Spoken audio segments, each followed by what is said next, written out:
Hello, everyone, and welcome back to the Hammer Territory podcast. This is episode 192. My name is Brad Rowland. It is Sunday, May 4th, and I am joined not by Scott Coleman, who quit on us tonight. Just got something else to do. I don't know what Scott is doing. He's gallivanting the world. We told you that earlier this week, but I'm joined by, dare I say, an upgrade on the podcast. I hope Scott hears this. Stephen Tolbert is here. Hello, sir. How are you? Brad, what's up, buddy? It was a very important last 10 minutes that we just experienced because yes. And we were both talking about this on Twitter. Had that inning gone differently for Rossio Iglesias, we were literally recording this immediately after the Braves win on Sunday Night Baseball.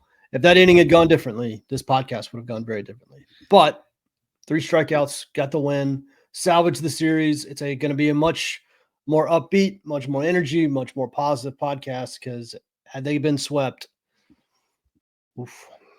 Yeah, that's fair to say. And I know you and Sean did this, and Scott and I did this. No one wants to even lose a series. The Braves series winning streak is over. They won 4 series in a row. They lost this series to the Dodgers. I think I'm not sure if it was exactly this, but it was just don't get swept. Was my thought going into the series, to be honest. You want to win it, but losing a series to the Dodgers is not a disastrous outcome. What you don't want to do is give 3 games back, and they were teetering today. Also, it would have been particularly brutal, as we'll get into in more detail in a second, had they blown a 4-0 lead after not scoring again in the last 6 innings of the game. All these little things that could have happened along the way, but they hold on, and we'll get into that in detail in a moment. If you're new to the podcast, we should also say at the top of the show, we are part of Foul Territory. We are Hammer Territory. We cover the Braves all year round. There are 4 main hosts on this feed, myself and Steven, as well as Scott Coleman and Sean Coleman, who are not related, but basically are related in our minds. Please subscribe to the podcast, rate, review, all that fun stuff. But actually, Steven, you and Sean did a show on Friday night, which is our most recent show, talking about a pretty desolatory game. They just couldn't score on Friday night. I don't have much to add to that one. If you want to listen to that breakdown in more depth, go ahead and listen to that podcast. I recommend listening to all the podcasts. So that's one. We will talk about Saturday, which was not the most fun result, but because they won, let's hold Saturday for a minute, if that's okay with you. Are you okay starting with the positive on this Sunday night, Steven? Yes, after the last podcast Sean and I did, let's talk about a win for a minute.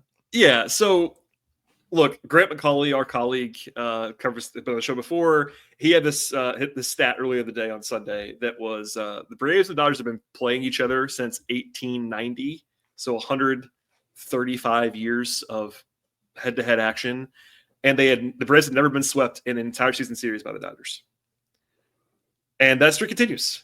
I wrote it on the notes just in case we needed it in either direction, but they did not have that happen to them today, which is a positive. It is a win. It was not always a pretty win. It is 4-3. In fact, all 4 runs, let's just start here, all 4 runs scored on 2 swings of the bat from Austin Riley, who was obviously the star of the game. Austin not been playing all that well recently. I actually pulled this number. He came into this game in the previous 15 games with a 673 OPS with 23 strikeouts. Striking out a lot, not walking a lot, but 2 big swings against a quality starter in Dustin May, and thank God, because the Braves didn't score again after that. So Austin Riley, tip the cap to you. Yeah, I mean, obviously it ended up being the only runs they scored in the game. So obviously 2 swings that literally won the game. I made the joke on Twitter that he must have thought Dustin's last name was June. That's a good one. I got to say it's a good one. It's very good. Yeah, I mean, Austin's been struggling. That's fair to say. He's had a really weird season, actually. He's got off to that horrendous start. And then he got red hot. I remember he had that 2 home run game in Toronto.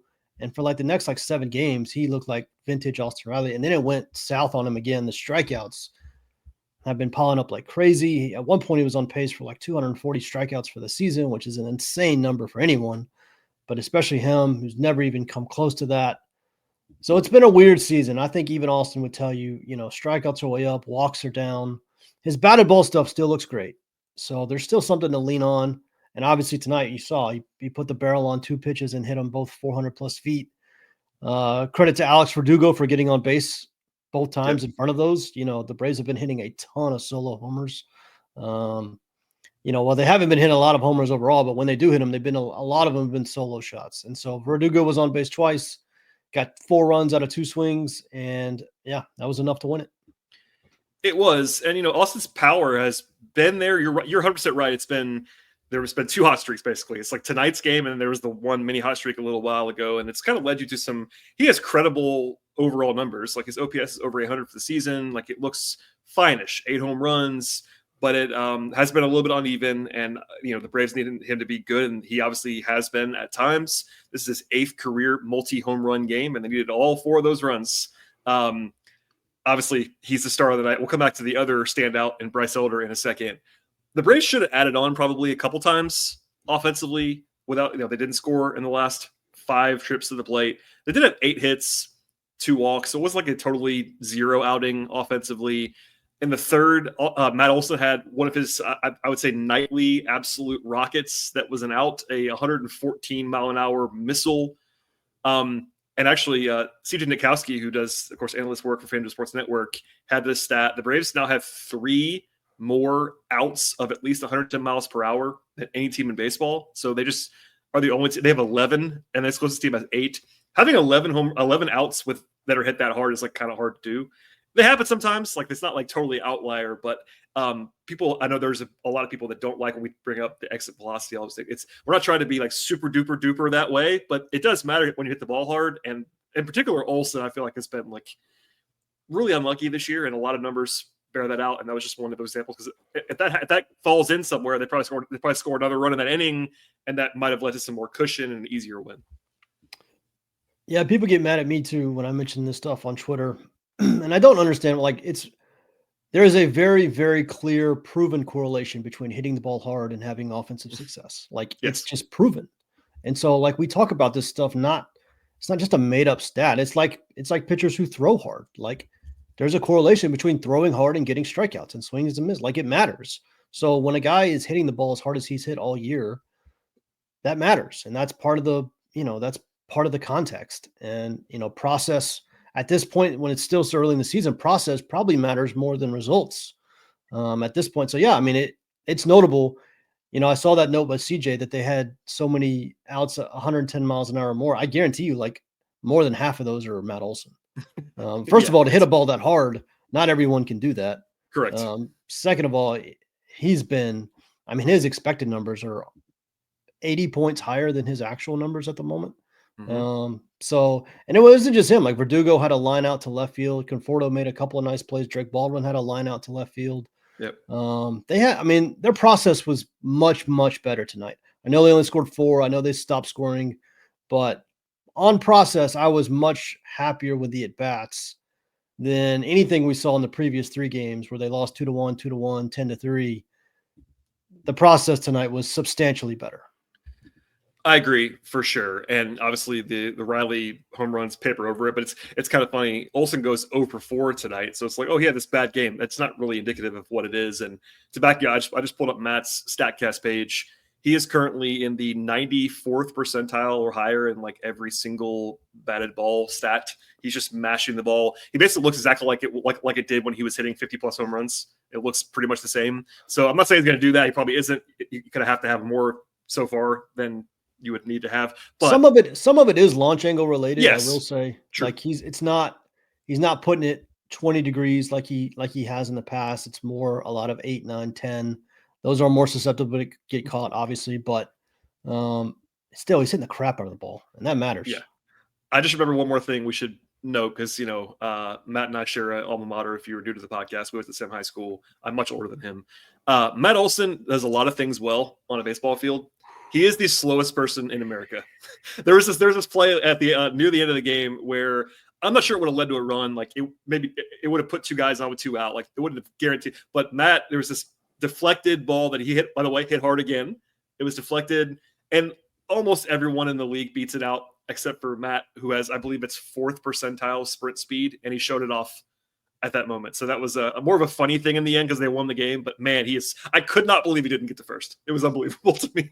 Well, not only that play, but I swear the last 3 innings just turned into an episode of Web Gym, where Ozzie made a great diving play, Eli White made a great diving play. Yep. The Dodgers made some crazy plays. Nick Allen had one in the 7th that actually probably maybe saved a run. That Nick Allen play was nasty. That was a sneaky one. It wasn't like a play you maybe see on the old Baseball Tonight or Sports Center. It wasn't that kind of play, but it was like pretty difficult play in a big spot. And Nick Allen is nails, man. That guy can really pick it at shortstop. Yeah. He doesn't have an error yet. I think he's at like plus 5 or 6 outs above average at shortstop. He's basically the starter now. I can't tell you the last time. I think Orlando may have started one of the games in Colorado. I don't actually remember the last time Orlando started a game. So Nick Allen's basically the starting shortstop. Oh yeah, I actually didn't know this until you said it. I just pulled it up. The last time Orlando Arcia got a plate appearance was April 22nd.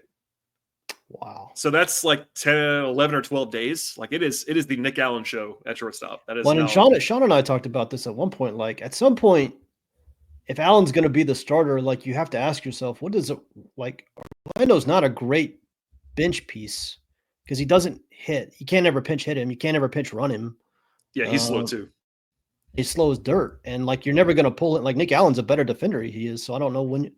I don't know. It's Orlando's roster spot is interesting to me, but we're not going to talk about any of that stuff. We won. No. They won the game tonight. We'll hold off.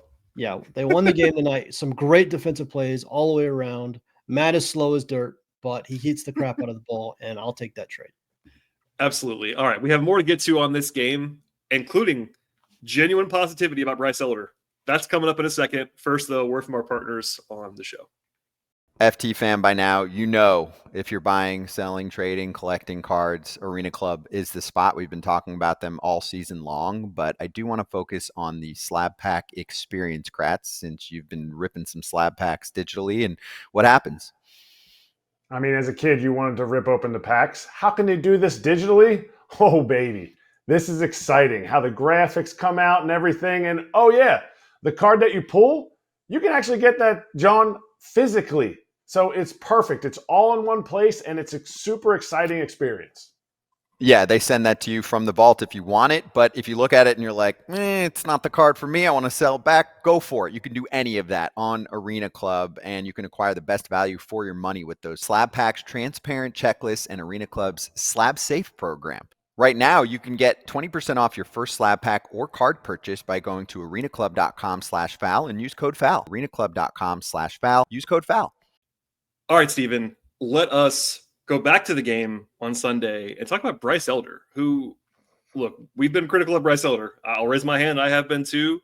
I'm not sure how real it is, but this is 3 consecutive pretty solid outings for Bryce Elder, including this one against obviously a very real opponent in the Dodgers. The Dodgers are very, very good, and Bryce goes out there and he opens the game by striking out Ohtani, Betts, and Freeman in a row. Grant Holmes style is what we'll call that.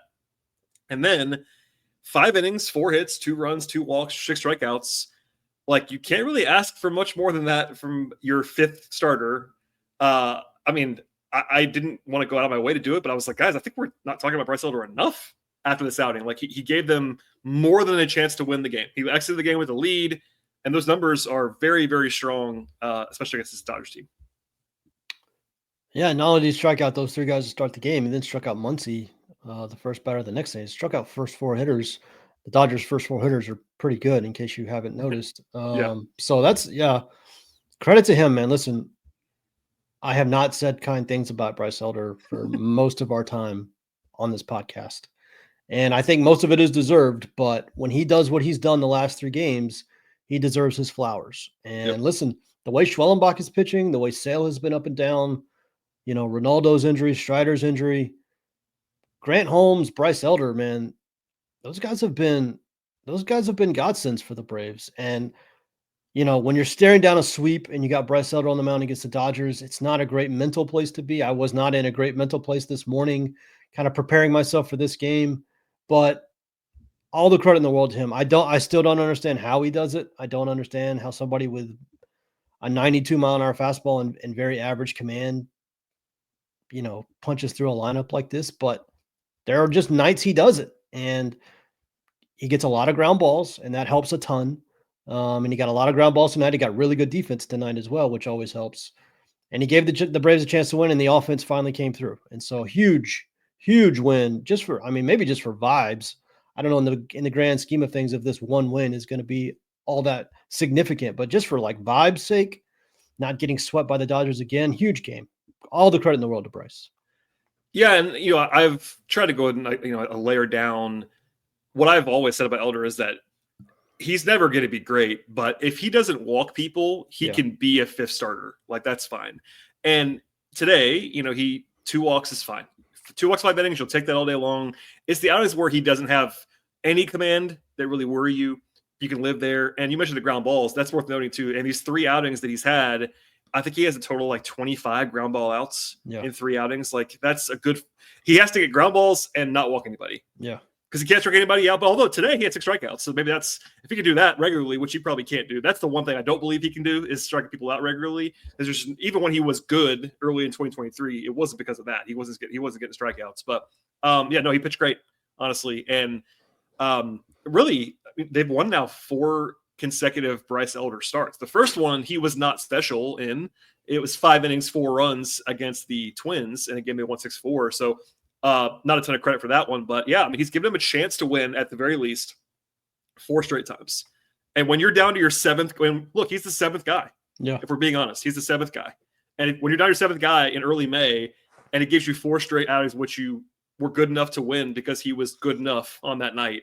Like, it shouldn't be glossed over. So doesn't mean it's predictive of the next start. Honestly, I'm not trying to pour cold water on all of this. We're trying to be objective here, but it was huge. Like, him doing that against the Dodgers, I would have certainly, you said, okay, Brad, bet on whether Bryce allows more than 2 runs or not tonight. I would have taken the over for sure and lost. And I don't remember exactly how it ended up breaking out. I don't remember exactly how much the bullpen gave up and how much he gave up, but his first start against the Dodgers was very similar to this game where the Braves jumped out early. Yep. He pitched decently well. I think the bullpen ended up blowing that game. I think Bryce pitched up well. So like he didn't get the loss, which I don't care. But it's good. It's good. The indication there. He wasn't awful against the Dodgers the first time. He wasn't good, but tonight even I think didn't he? Yeah, he wasn't the second run he was charged with. He didn't actually allow. It was his base runner, which means he gets charged with it.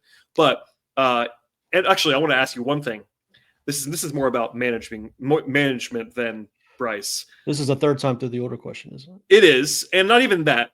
My thing is, yes, that's part of this, but he opens the 6th inning, which I didn't mind because he was pitching pretty well.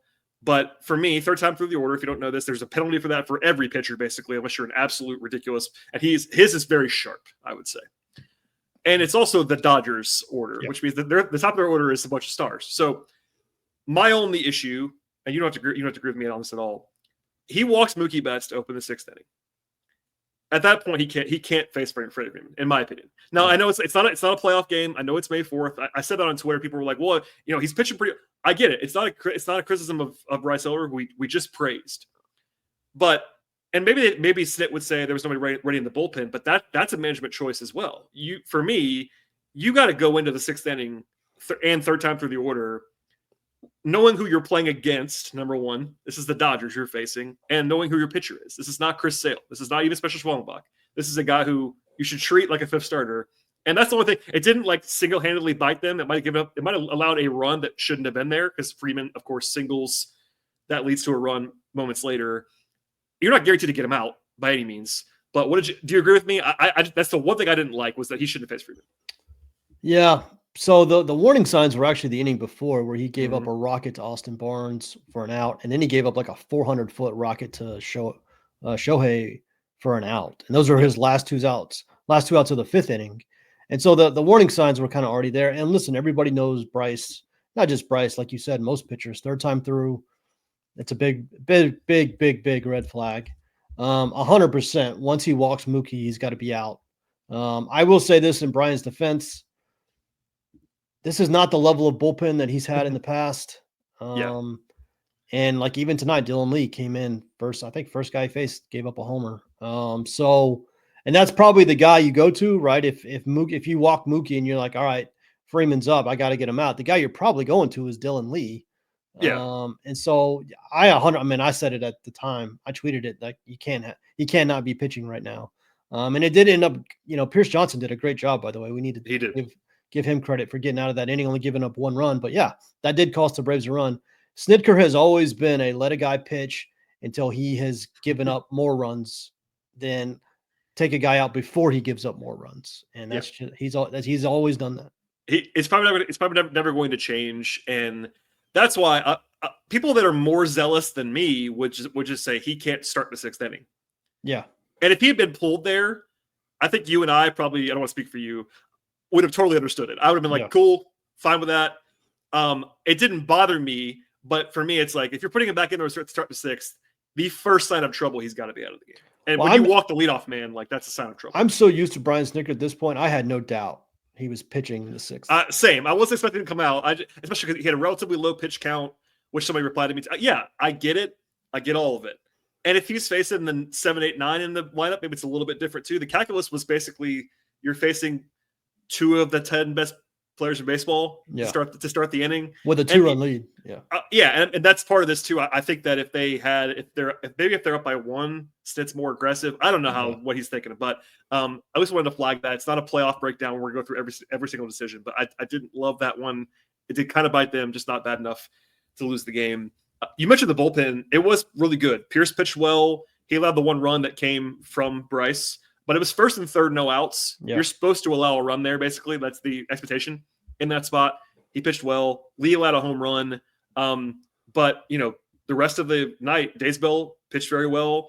And Iglesias, look, he gave up a base runner, but it wasn't like a rocket at all. A play that maybe a better defender makes at second. Ozzie did a good job knocking it down anyway. But then 3 strikeouts in the inning and looked okay to me. Like he wasn't blowing anybody away, but this is the 3rd straight. We're grading on a curve here. 3rd straight scoreless outing for Rysel after the kind of disaster he was early in the season. What did you make of just even the product? Did he look as good as the numbers indicate with 3 strikeouts to you? This is the best command that Rysel has had in a while. Command has been his big issue, and he was dotting the changeup inside to righties. Like he struck out, I think it was Rojas. There was a man on 3rd with 1 out. He needed 2 strikeouts to get out of it. Struck out Rojas on 3 consecutive changeups, dotted on the inside corner. Yep. And then Austin Barnes came up and he went fastball high, put them both right at the top of the zone, and then finished them off with a slider off the plate. It was like all 3 pitches he was dotting at a level we really haven't seen from him this year. And that's kind of been the missing piece for him. And so obviously Shohei Ohtani standing on deck, the tying runs on 3rd. I'm pacing in my living room. I know we got to do a podcast after, but he was. I really thought. Listen, the Dodgers have an incredibly fast guy in Kim on the bench. They got the single. They got the stolen base. Creating havoc. He made a hell of a play to get to 3rd base on that strikeout. And then, Rysel was just awesome. And that was as good as I've seen him all year. This is not a Dodgers podcast. We have one of those. It's Dodgers territory. I don't know why Austin Barnes hit. Well, didn't they pinch hit Wilson? Well, I don't know. But he had just hit 2 batters before, so he could have come in the game and played catcher. I didn't understand that. So maybe I missed something. But the Dodgers, Barnes is their worst hitter. Yeah. I was thrilled that they let him hit. I was assuming the entire time pinch hitter before Shohei, and they didn't hit for Barnes, so that worked out well. I don't know who they had on their. I don't either, to be fair. So that could be just me being silly and missing something obvious. But I was like, man, they're really going to let Austin Barnes hit here with a game on the line with 2 outs. Chris Taylor, I guess. Maybe they have an injury. I don't know. I could be wrong about that. I just was I was surprised it wasn't a pinch hitter, but hey, whatever works if you are the Braves. And again, Rysel. Oh, and speaking of pinch hitter, Sean and I talk about this all the time. In the bottom of the 8th, Eli White gets on. There's a lefty facing Drake Baldwin. I don't understand why we do not pinch hit. Well, you do. I mean, you do understand. I understand it, but I hate it so much that I refuse to understand it. Yeah. This is one where that's got to be Sean Murphy. That's just got to be Sean Murphy. Number one, we agree. I think there's pretty much a podcast sentiment at this point. We don't understand it. I will give a little bit of grace on this one because I think the last time this came up is when Eddie Rosario hit for himself in a big spot the other day, and that was you cannot let him hit there. Yeah. At least with Baldwin, it's lefty on lefty. I don't like that matchup. I'd rather have Murphy at the plate, to be very clear. But it's not like you have a 0 at the plate. If that's Orlando Arcia and he's hitting with Sean Murphy available, I'm losing my ever loving mind. In that spot, I also maybe it's because I'm beaten down. I just knew he wasn't going to do it. But I don't understand just giving away the platoon advantage. No, I agree. It should have been Murphy. And if you missed this or if you're new to the podcast, Snitker just almost never. I won't say never, because he has done it on very, very, very rare occasions, but he will do anything to not use his second catcher. Yeah. And give yours. And I get it. I mean, some degree, I get it. I don't agree, but he's just terrified of not having a catcher available if something happens to Murphy in that spot. But like, look, man, how often does that happen? I'm not saying it's impossible, but the risk factors do not outweigh. And the funny thing was, while Kim was standing on first, everybody knew in the world he was about to steal. I was thinking to myself, man, I'd love to have Sean Murphy behind the plate right now. Correct. And, to be fair, I thought Baldwin did a fine job there. That was a hell of a throw he made, by the way. It was not his fault at all. That's a very, very, very fast guy who had a good jump. And even the other one, like Baldwin kind of hesitated when he had to throw to first base. He did nothing wrong. But yeah, it was just Kim creating havoc. And look, Eli White was going to try to do the same thing in the previous inning. He just got picked off, which happens sometimes. So long story short, the Braves win. That was probably a deeper dive break than we would normally do about one game, but it was worth it after a monumental victory, it felt like, on this Sunday. We should go back and at least briefly discuss Saturday's game. A 10-3 loss. You can hear Steven or see Steven's reaction. Number one, it was a weird night, a 3-hour delay to the game. First pitch was the latest first pitch ever at Truist Park. Now it's only like less than a decade, but still it's a long time. And they started out like it was like 10:20 first pitch time. It finished like 1 a.m. It was that was a weird night all the way around. But I mean, look, it was by the numbers, one of the 3 worst starts of Spencer Schwellenbach's short career. He was not good at all on Saturday. And I wonder what you think of that, because this is not, unfortunately, not an outlier. He's allowed 17 runs in the last 4 starts. And I have this stat, which I can't let myself forget to say it.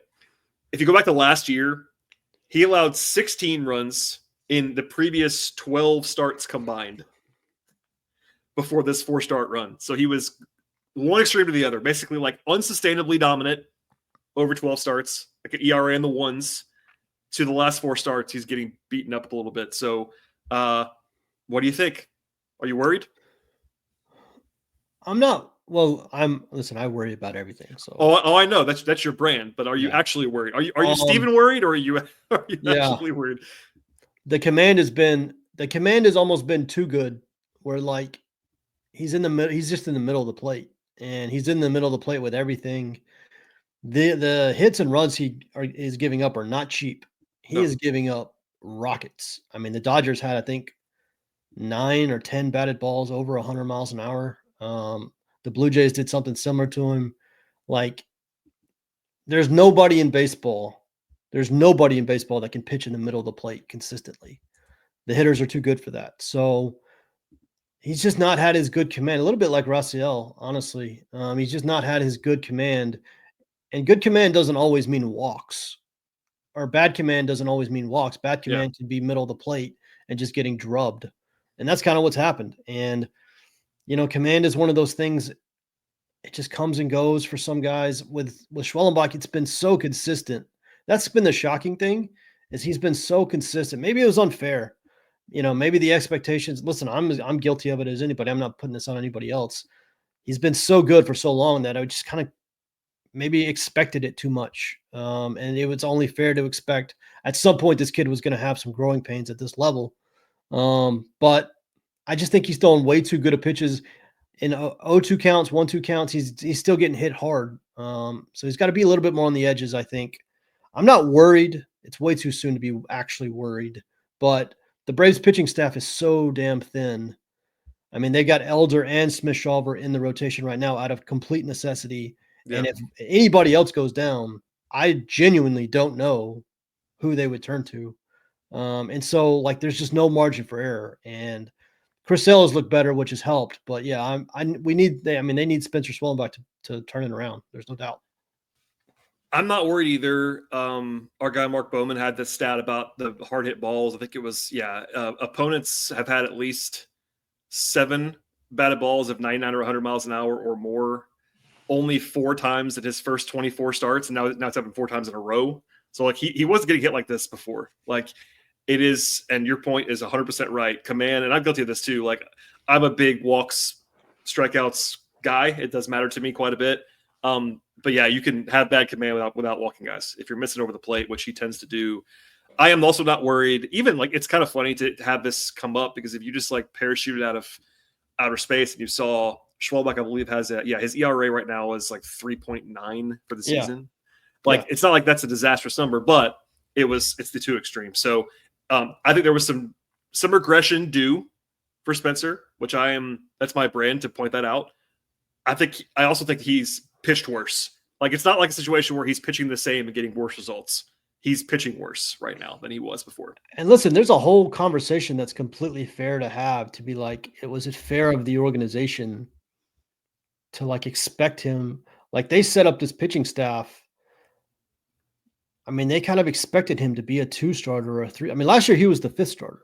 And so there wasn't nearly as much pressure on him. This year, like they didn't add a bunch. They didn't add anything in the rotation. And obviously Strider was hurt.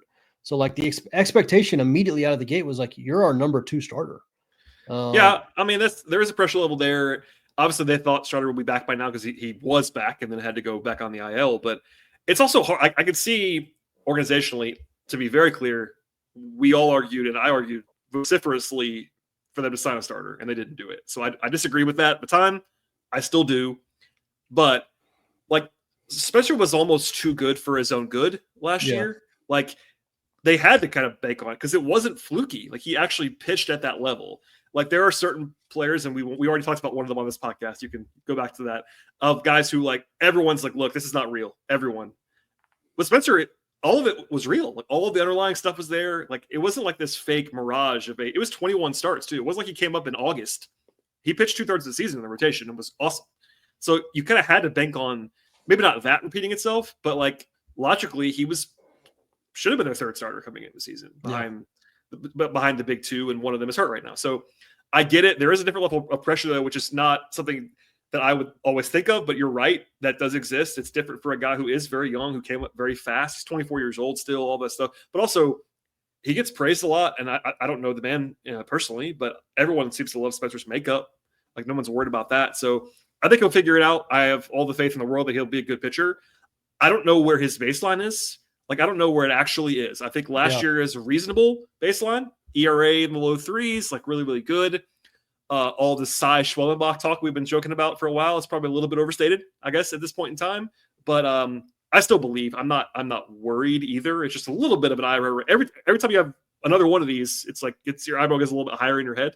Like you'll be like The Rock pretty soon, where your eyebrows like at your hairline. I don't know what's going to happen. Well, listen, Bryce fans probably have PTSD. I mean, everybody like.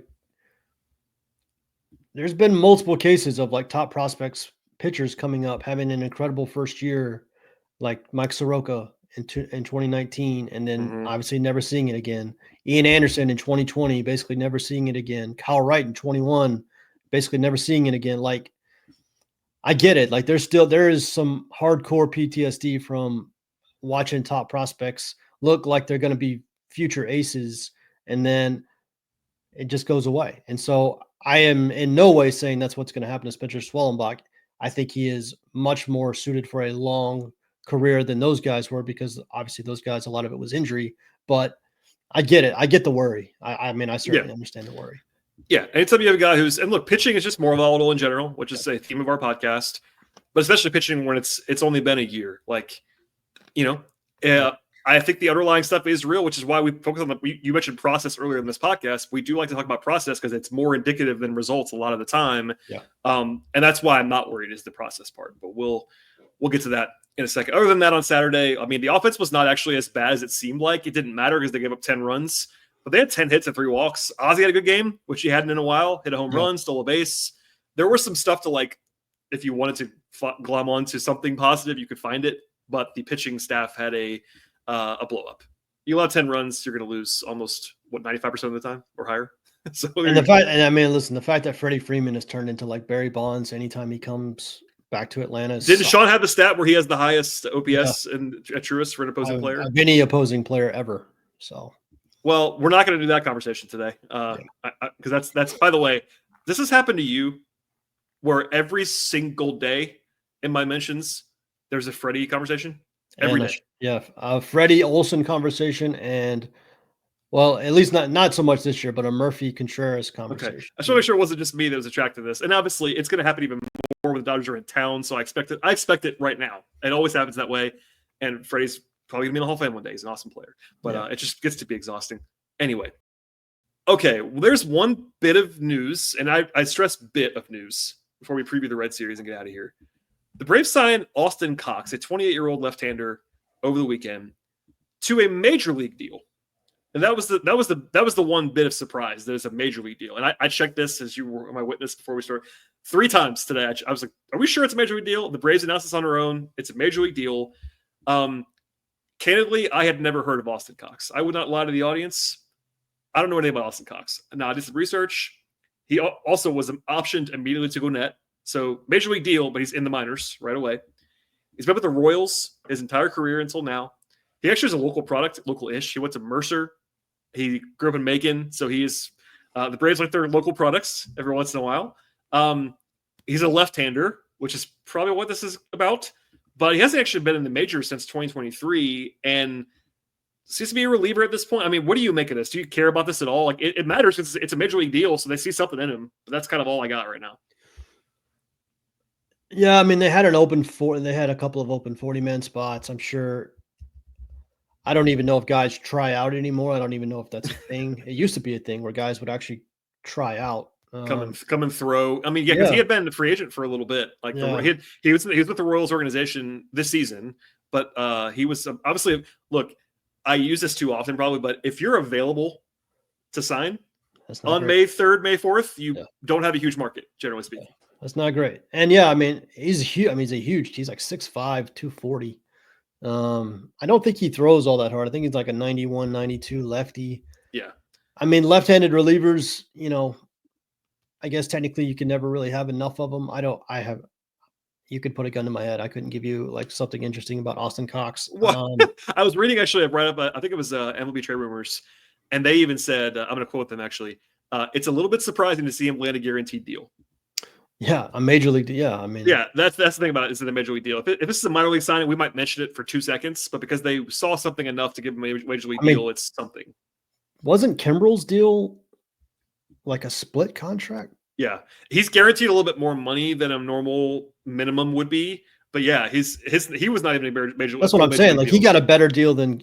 I mean, technically, he kind of did. Yeah. And speaking of Kimbrel, like at some point, we think he's going to come up and be added to the active roster.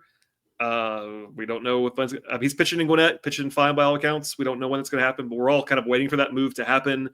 Again, Cox is in Gwinnett now. He was optioned right away. We may never see Austin Cox. That's definitely possible. But because it's a major league contract, you just have to note and it's possible like Gwinnett had an injury that we don't even like. They don't announce minor league injuries, so it's possible Gwinnett got hurt. I will say this: the Braves, in terms of the bullpen, like since day one of the season, they have been rotating guys. I mean, they have been churning the bottom of the bullpen, the end of the 40-man. I can't even list all the names of guys they've gone through already, and we're in May. I don't know why they waited till the start of the season to start adding to the bullpen. This is maybe something we could have done, in the off season, but clearly since the season started, it has been literally a merry-go-round of names in and out. I have some names for you. You ready for this? Here's some names that have pitched for the Braves this season: Davis Daniel, Nathan Wiles, Michael Peterson, Jesse Chavez, Hector Neris, Zach Thompson, Jose Suarez, Scott Blewett have all pitched. Plus, obviously, the guys that are still around, your Monteros and all those guys. But like, that's a lot of names of guys that you probably already have forgotten. And it's May 4th. And we didn't say their name one time in spring training. Any of them. Oh yeah, any of those guys. I mean, and a lot of them were signed or rotated in or whatever, and a lot of them are already gone. All those things happen. So it's natural. There's a reason why we talk about bullpens being volatile all the time, because they are. But it's been a little bit more extreme than you might have thought so far through a month. And then Kimbrel's almost certainly going to be added. You might see Mr. Austin Cox at some point. We'll see. Just another name to throw in there. And it's a major league deal. So it was worth a podcast mini segment because it's a major league contract. That's all I have on that. All right, so before we get out of here, the Braves host the Reds for 4 games beginning on Monday. No off day this time. The last few, at least the last 2, I think, Mondays have been off days for the Braves. No, that's not true. They just played later at night, so it felt like an off day. Anyway, they're not off Monday, so it's a 4-game series at home. The Reds are pretty decent. 18 and 17 so far. I pulled this. They're in the top 6 in the National League in both runs scored and allowed. So they're playing pretty well. They're not like dominating, but they're playing pretty well. Decent roster. The Braves have announced their probables for the series. Smith Shawver is going to go Monday by all accounts. There was a little bit of mystery about that. No longer. He's now listed as the probable. Then Sale, Holmes, Schwellenbach in order, which is, of course, as expected. The one matchup that I'm a little bit worried about is Wednesday, which is Hunter Green, who's been awesome for the Reds this year, against Holmes, who we like on this podcast, but he's not as good as Hunter Green. But what do you make of this series? It's a 4-gamer, so challenges in the Reds right now are better. Look, they're ahead of the Reds in the standings. This is not an easy matchup. It's not the Dodgers, but it's not like the Rockies either. Yeah, and listen, the Braves. I mean, I have to go back and look. Since Ellie De La Cruz came into the league, I don't know if they've ever gotten him out. Didn't he hit the cycle I swear that one of his first games ever was against the Braves, and I'm pretty sure he hit for the cycle. So I cannot stand. At least it's not in Cincinnati. It is not a place where you never want to go to try to get people out. I have the number for you right now. Elliot De Cruz has played against the Braves 9 times in his career. His OPS is 1202. Yeah. I knew I wasn't dreaming that. Like they don't get him out. And 2 home runs, 3 triples in 9 games against the Braves. 2 doubles, 2 home runs. I'm 90% certain he's hit for the cycle against the Braves at one point. I think he did. Yeah. So I never like seeing that guy come to town. The Reds have been a weird team. Like they've actually pitched pretty well, which is not what you know the Reds for. The offense has been kind of inconsistent, but like Brad said, I mean they've got like a plus 35 run differential. So that's big. I mean that's elite basically at this point in the season.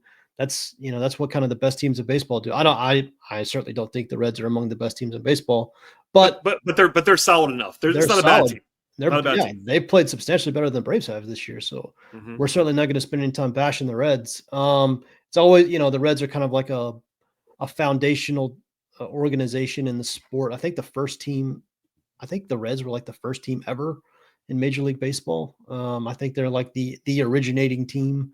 So there's always some cool history stuff with the Reds.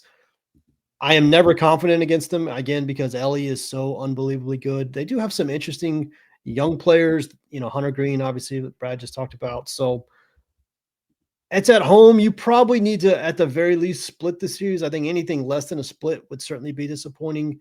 Yeah. I'm not sure at this point, with the way the Braves are playing, you can expect much more than a split. I think that's probably the kind of the median outcome of this series. Yeah, I think the median is certainly. I mean, if you were just I always do this, but it's the reason why I do it. I think it's because the betting market is the most efficient predictor that's publicly available. If you were to do all the math and say what is the most likely outcome of a 4-gamer between the Braves and the Reds, it's almost certainly a split. Now, you want to win it, and the Braves need to win series. Now they just did win 4 in a row before this last one, but they got to stack wins. 4 games are hard. It's obviously hard. It's a very obvious statement, Steven, but it's hard to win a 4-game series than it is to win a 3-game series. You have to win one more game. You got to win 3 out of 4 instead of 2 out of 3. But it's attainable.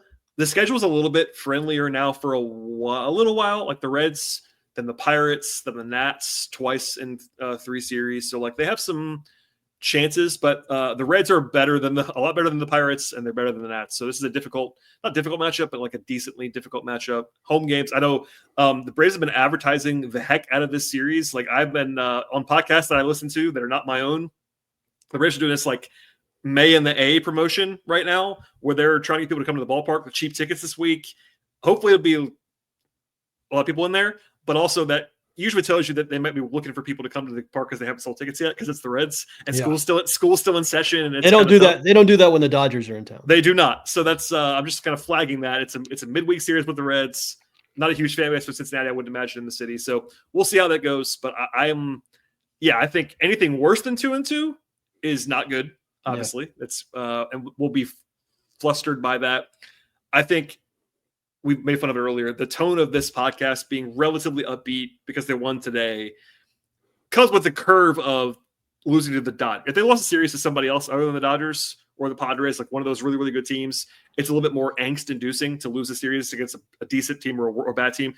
Dodgers are just better than the Braves right now. That's the. Well, it that's also the long came story. off that like insanely disappointing loss to the Rockies. It did, and that did make it worse. And that's the today saved the vibes of this podcast for sure.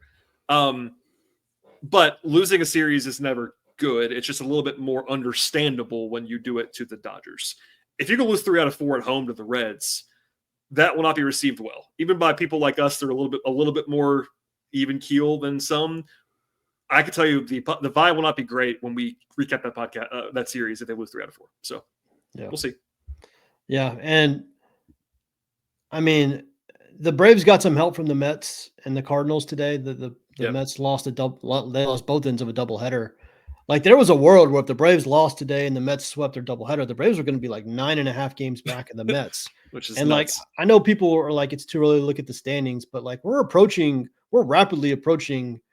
I think the quarter mark of the season. We're 1/4 of the today is basically exactly 20% of the season for the Braves. Like yesterday was 19 and today's like 20.3 or something. So like we're right at the 1/5 mark of the season, which isn't a huge thing that we're all looking forward to. But yet, to your point, we are very close to the first quarter being done. And that, there's a debate about this. Like, do you look at it standings then, or is it Memorial Day? Whatever. It doesn't matter. We cover the team or look at standings. But it does matter. Like, they got to win some games. And this is very obvious. Like, they've been playing reasonably well since the start. But we noted it a lot then. When you start 0-7, your life is harder. And it's harder for a long time. Like unless you win your next 7 games in a row, which they didn't do, like you are starting from a hole, and they haven't reached out of it yet. They had one chance to get to 500. They didn't get there. And now they got to do some more work. Like the only way they get to 500 now in the next 4 days is just with the Reds, which isn't an easy task. No, yeah. Listen, like 3-game losing streaks for a normal team is whatever. When you start the year 0-7 and then you have a 3-game losing streak somewhere, it's much different. It just is. You've just dug yourself a substantially bigger hole, and you just have so much less margin for error. And so, I know people think we freak out sometimes because of how the team's playing, but like they do not have when you look at who's injured, who's currently playing, they just don't have the margin of error that like a normal team would at this point. They have to start playing better. They have played better until, the last 3 games before tonight. Hopefully the Reds, I would love to get 3 out of 4. That would be a tremendous, step forward. You're rapidly approaching where you're, potentially getting Acuna and Strider back. The schedule does lighten up a little bit. You got Pittsburgh, you got Washington coming. Like there is a chance to make some hay here, but you can't have games where you score 1 run against a guy with a 7 ERA like they did against Colorado. So, it is time to kind of get it going. It is. And I'm not sure if I said this out loud at some point already. The Braves play every single day. I think it's for like 17 days in a row. And they're in the middle of that right now. They don't have an off day that I am seeing. Yeah, they don't have an off day until. And by the way, that's why 19th. they stayed till 10 p.m. last night. Yes, to play that game. They don't have an off day until May 19th. Yeah, and obviously they just played 3 days in a row. So they're that's I think it's like 17 something like that, 18 games in a row. So it's baseball. That happens. You don't suddenly crumble. But for a team that has some depth issues right now, has some starting pitching issues right now, you're just crossing your fingers and trying to stack wins and stack series. I mean, we go back to it. They lost the series this time to the Dodgers. You got to go back to winning series. And if you can go out there and take care of business against the Reds, the Pirates, the Nationals, the Red Sox, like beatable teams, they don't play a team that I would describe as we know they're good until the Padres, which is 3 weeks from now. So until then, between now and then, they need to be winning more than they're losing. And listen, they didn't do a great job handling it, but there is something to be said of you're done with the Dodgers. You're done with the Dodgers until they avoided the history of getting swept by the Dodgers at least. Yeah. So there's that. You don't have there are other teams that still got to play the Dodgers 6-7 times, and the Braves don't have any. So, I don't know how much that's worth, but it's worth something. It's worth something on the margins. All right, Steven, let's get out of here. If people are new to the podcast or just want to follow you more, where can folks find all of the musings? And look, you are much more prolific on social media about the Braves than I am. So if people want to follow one of us on Twitter, it's probably you. Where can they find you? Yeah, I basically live tweet every game at this point, unless it's a crazy start time. But yeah, B_outliers is the X handle. Sean and Scott and I all still right over it. Battery Power. I'm retired. Brad's Brad's got too many jobs as is, so Brad's retired from that. That is accurate, but hey. But yeah, come hang out. We just passed our 1-year anniversary mark for this podcast. So we appreciate all the support. It's a great time to subscribe if you haven't yet. We got, obviously we're in full season mode now. So we're in the middle of it. Basically 4 shows every week. And sometimes more than that. So come and check it out. Yep, rocking and rolling. Follow Stephen. Follow the show on social media at Hammer Territory on X/Twitter, also on Instagram and Facebook. And please do us a favor if you haven't already and subscribe to the show anywhere you find your podcasts, Apple, Spotify. If you're watching on YouTube, like the show every time. Please subscribe, share it with your friends, ratings, reviews. You know the deal. Find us, support the show. We appreciate everyone check out the podcast always. We'll be back in the near future, next couple of days for sure. I don't know exactly when, but we can promise you we'll have content all week long about the Red Series and everything beyond that. So for Steven, my name is Brad. We'll sign off now. Thanks for listening, and we'll see you all next time.